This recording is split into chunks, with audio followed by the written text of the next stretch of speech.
अस्सलाम वालेकुम दोस्तों, हर पल जी ड्रामे सांवल यार पिया जी अपडेट सां गॾु हाज़िर थी चुका आहियूं। त इन खां पहिरीं असांजे चैनल ते न्यू आहे त सब्सक्राइब करे हाल ते क्लिक कंदा दोस्तों। त बिना देर वञो त पंहिंजी अपडेट जे तरफ़ तव्हांखे इंतज़ारु कोन था करायूं दोस्तों।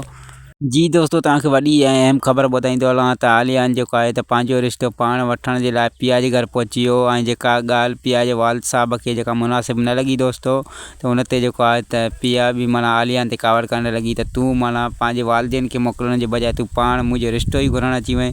त इहा माना वॾी नाइंसाफ़ी कई आहे तो ऐं हू त वापसि वियो हलियो दोस्तों। ऐं तव्हां नेक्स्ट एपिसोड में तव्हांखे ॾिसण लाइ मिलंदो त आलियान सां जेको आहे त पिया जेको प्यार जो इज़हार कंदी ऐं हूअ चवंदी त तूं हाणे मूंसां खुली प्यार करे सघीं थो ऐं तूं जेको आहे चाहीं थो त जीअं तरीक़े सां त मूंसां प्यार करे सघीं थो, मां तोसां राज़ी आहियां, मां तोसां ख़ुशि आहियां।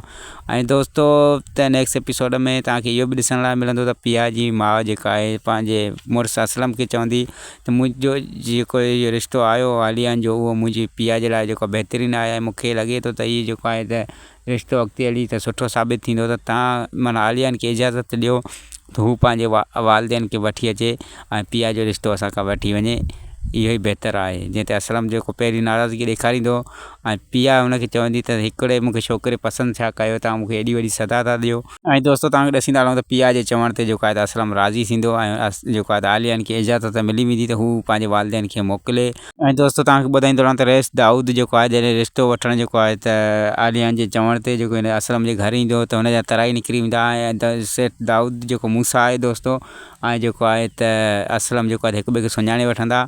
जॾहिं हिक ॿिए जे साम्हूं ईंदा त ड्रामे खे वरी अञा नओं रंग मिली वेंदो दोस्तों। त तव्हांखे एपिसोड मिस न आहे करिणो। हिकु बहितरीनु जेको हिन में सांवल जी कहाणी बि तव्हांखे हिन एपिसोड में नज़र ईंदी ऐं आलियान जी कहाणी त हिन एपिसोड में आहे ई आहे। छो त जॾहिं मूसा जेको आहे दाऊद ख़ान जेको हाणे वॾो दाऊद ख़ान थी वियो आहे दोस्तों, जॾहिं असलम जे साम्हूं ईंदो त हिक ॿिए खे सुञाणींदा ऐं पिया जेका आहे उहा ई छोकिरी आहे जेका मूसा जी अमानत आहे। उमेद आहे त हीअ वीडियो तव्हांखे पसंदि आयो हूंदो। वरी मिलंदासीं न्यू वीडियो जी अपडेट सां गॾु। ख़ुदा हाफ़िज़ दोस्तों, दुआनि में यादि।